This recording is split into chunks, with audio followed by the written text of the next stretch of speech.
Thank you, Tim. Appreciate it. I just want to start out by saying that Kevin O'Neill is a great friend of mine and a great coach, and I really enjoyed working with him the last 4 years, and very thankful that he gave me the opportunity to stay on the staff when he took over.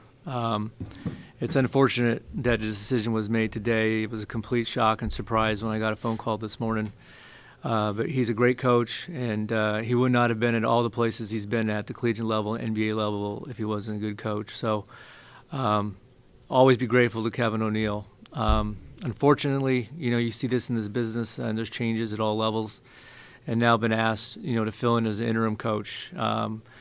And so with that being said, my job is to provide leadership and provide energy and try to get our guys, really, really focused and ready to play against Oregon on Thursday.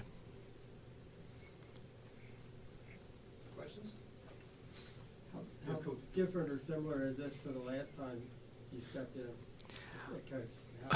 Well, the last time was 3 hours before a game. This one's 3 days before a game, so have a little more time to prep. But it's obviously anytime anything like this happens, it's shocking, surprising. We just played really well at Utah, and had a great flight back, and all of a sudden got a call early this morning, and I've been here 12 years with 4 different coaches, and I've seen things like this happen, and it's part of the business, which I understand.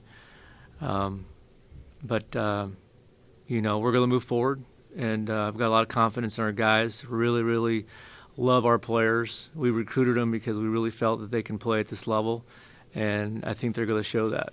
And I'm confident and optimistic that we'll do that here starting Thursday. Coach, it is unusual for something like this to happen, especially after a victory, but there had been rumors for quite some time now about Coach O'Neill and his position here. How did you and the team remain insulated from all of that? Well, we had a tough season last year with all the injuries and only winning 6 games, and so we knew that this year was going to be important. Us as coaches try to just focus on one day at a time, one practice and one game. You can't get caught up too much in what kind of season are we going to have? We kind of broke it down. I think the players did that. And one thing that was really challenging for us was the fact that our schedule was we overscheduled. I mean, we should have had more bye games in there. It was very, very difficult to play a type of schedule. If you look at our league, nobody in our league played that schedule. And I think even Mike Montgomery said if anybody else did, they might have a similar record. And I believe that's true. Moving forward, we've got a very difficult game against Oregon, who I think's the top of the league, talent-wise, and execution and coaching. And that's the first game moving forward. So we've got to have a tremendous practice tomorrow and be ready to go. Did Kevin at any time hint to you or say anything to you about, oh, man, this may not turn out well for me, speaking of himself? Not really. KO has been through the business so many times. I mean, he's been through it, and he's tough, and, he's coached at great places. And, I think we felt that we were headed in the right direction, and we could, have a good season and Kevin get extension. Unfortunately, this just happened kind of as a surprise. So I think we were all just a little taken back. Coach, you recruited a lot of these guys, met most of these guys probably. Did you expect to be better at this point of the season?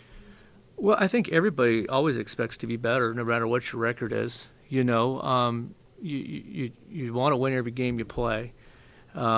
I knew the schedule was going to be challenging when most teams play Maui and, say, 2 other tough opponents. We had Maui and 5 other tough opponents, and there was a tough stretch. And we have a lot of talent, but we had a team that hadn't had a lot of experience playing together as a unit.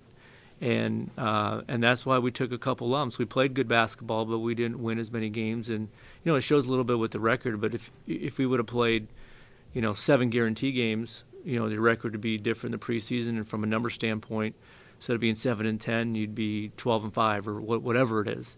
But that was a schedule that was decided 2 years ago, really as a part of the fact that the conference had been so down and needing to play those type of games to get a tournament bid, which we did 2 years ago by beating Texas and beating Tennessee. So we wanted to beef the schedule up. But now that the conference is better and the RPIs are better, you probably can pull back on that a little bit and try to win those conference games to have a chance to have a good RPI. So what will you try to do now that's different and better than before? Well, I can't say better. I'm going to try. Number one, I'm going to try to give my best effort every day. I've always had a passion for coaching and teaching, and my job is to be positive and to be a leader to everybody on the team. We're going to add some wrinkles to what we've been doing. I'm open to adding some zone, which I think when we have 3 7-footers, there's going to be times you got to play zone. I want to press a little bit. I want to try to create easy baskets. I think a lot of times you sit and you grind out in a half court and it's difficult to score. Scoring is not just making jump stops. Scoring is offensive rebounding, making free throws, turnover pushes. It's a lot of ways of putting points on the board, and so we have to find ways to do that on the defensive end to create a little more offense. So we want to do that. We want to make some adjustments to the offense, and then I want to let some of these guys do what they can do. We've got some shooters, we have some drivers, and we're going to make some adjustments to one of our basic offenses and instill it tomorrow, and kind of go from there. I think as we go along in these other games, we'll probably make other changes. I think every game is different. You're going to play different ways and different personnel, different ways. I mean, it's just how it goes. Sometimes it's a game where you probably should play zone, depending on who you're playing, or you got to play a certain type of man. So I do feel fortunate that I've worked for 2 very good man-to-man coaches, and I did work for Henry Bibby, who was a great zone coach. So we have a great staff. I've got a lot of confidence in them, and I think that we'll be able to put together a good game plan and moving forward for Thursday and Saturday. Did you make any of these suggestions to Kevin to try to do this? Well, yeah. Obviously, as an assistant, you're always trying to make suggestions, and we did play some possessions of zone. We did play,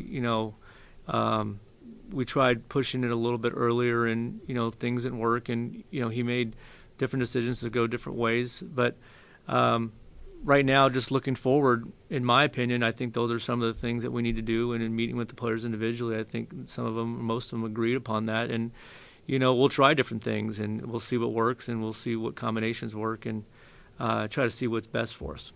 As far as personnel, do you envision sticking a bit to the rotation that's starting to develop under KO, or are you going to be really overhauling and just seeing who earns their minutes from scratch?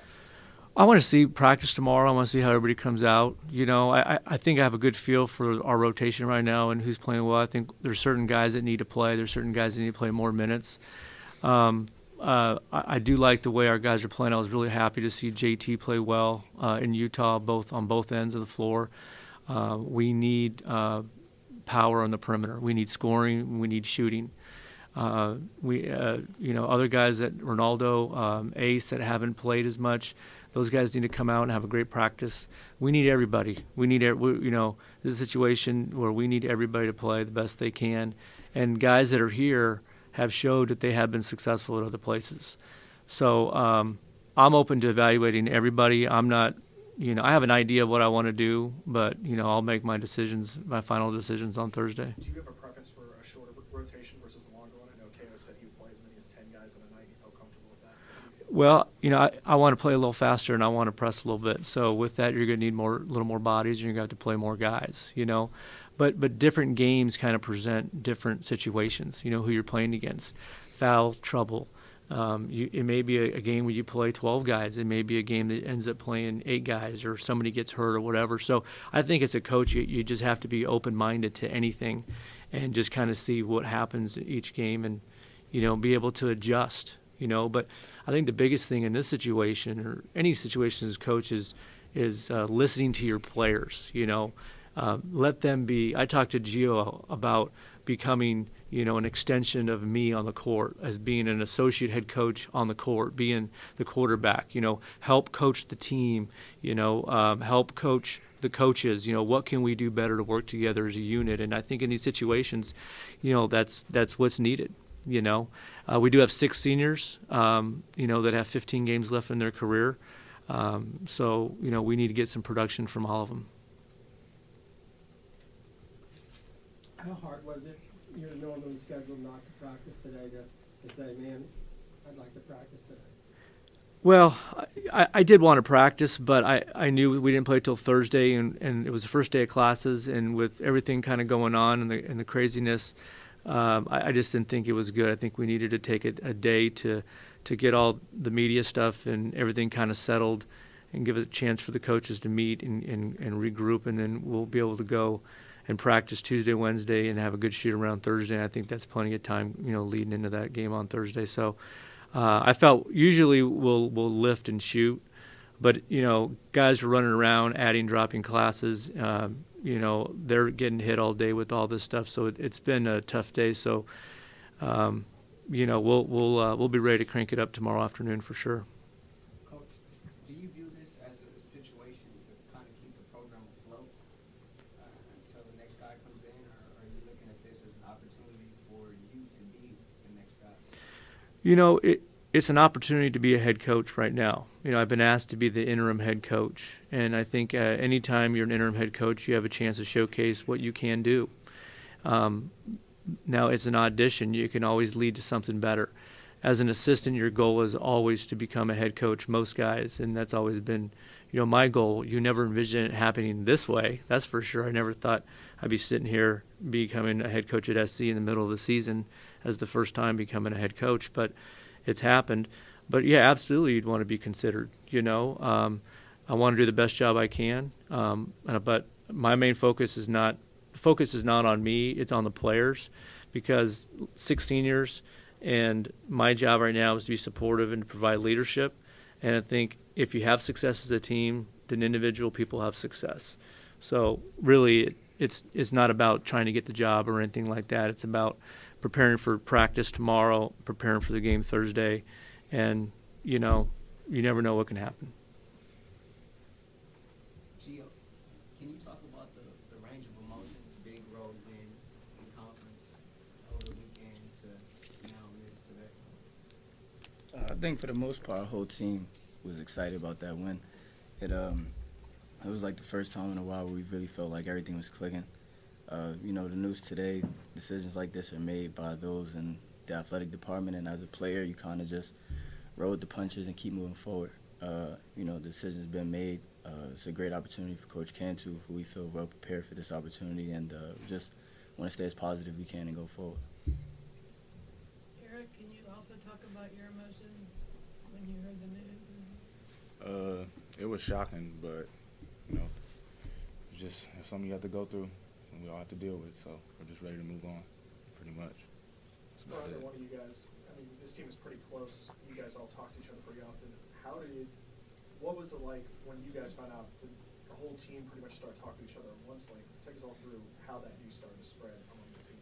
It was 30 minutes. It was got a phone call and said text the players, and 30 minutes later, guys were either getting out of bed or wherever and sprinting over to the arena for an announcement. It was that fast. Yeah, it was completely quick and shocking to everybody. Gio, you got a strong relationship with KO. He was saying in an interview earlier today that you gave him a call. What did you say to him? How did he help you in your career? What does he mean to you? My relationship is a lot deeper than basketball with KO. Somebody I'll remain in contact with, hopefully, for the rest of my life. And, he taught me a lot about what it takes to be a pro at the next level, about, going through life changes and how you just got to kind of fight through a lot of things, adversity.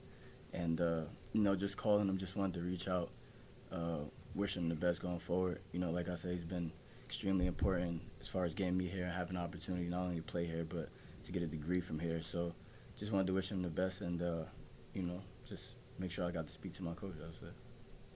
Eric, Coach called you out pretty strongly a week or so ago because of your 2 technicals. Did that bother you? No, it didn't bother me personally at all. I shouldn't have got the technicals, so it didn't bother me what he said. I should have kept my composure better. Anything else for these guys? Coach, you've been here through a lot of different head coaches, as you mentioned earlier. What type of, bond have you, come up with, with this school, and does that kind of make you the right person for this particular situation? Well, I feel prepared, and I feel that I know the inner workings of the university. I understand what's expected. I've worked for some great coaches. I know the conference. I feel like I know the conference well, and I've been really fortunate. It's a very difficult business and coaching, especially as an assistant, and most of the time you're bouncing around at different places, and I've been able to stay at the same place and get the same level of experience, which is very rare. But I'm extremely thankful to all those coaches, from Henry Bibby, Jim Syed, Tim Floyd, Kevin O'Neill, all of them, for giving me a chance, and because of that, I happen to be, here today. And like I said, I'm thankful. Now it's an opportunity to use those experiences and put them together and try to use them to our advantage and hopefully move forward and are able to win. Gio and Eric, both, could you just speak to how hard it is to go through this in the middle of the season and as seniors and captains? I think for the most part, you don't really have too much time to think about how hard it is. Like Cantu said, we play Thursday, so it's a matter of just going to practice Tuesday and implementing the game plan and what any new adjustments we have to make and just going forward. Yeah, elaborate on the same thing. We just have to stay together and just to come out and practice tomorrow and practice hard and get ready for the game on Thursday. Going forward, how good can this team be? You talk about talent. Our team? Yeah, I think our team can be very good. I mean, we've got guys that are getting better. We got guys, I thought, beating a good Dayton team, beating a good Stanford team, were good wins. Utah, played Arizona to 3 points on the road. They played UCLA tough. They took ASU to 1 point, and, we played really, very, very well on the road for 40 minutes. You just look at the league and you look at the conference, and I see us having our chances in every game. We have to take care of ourselves and play well and be consistent, continue to defend, and we've got to try to score more points. And if we can do that, I believe that we can compete in the conference. I really do. But in these situations, I think you just got to take it, one day at a time. For me, I feel like I've taken it 1 minute at a time today because it's been obviously crazy, but we got great kids, and they love the game of basketball, and I think they're all going to think about some of the things we discussed today, and they're going to come out focused, and so I have confidence in them. And we've got a lot of games left. There's 14 games left. There's a lot of things that can happen. You have a conference tournament. You got some teams in the league with good RPIs that you'll have a chance to play. So anything's possible.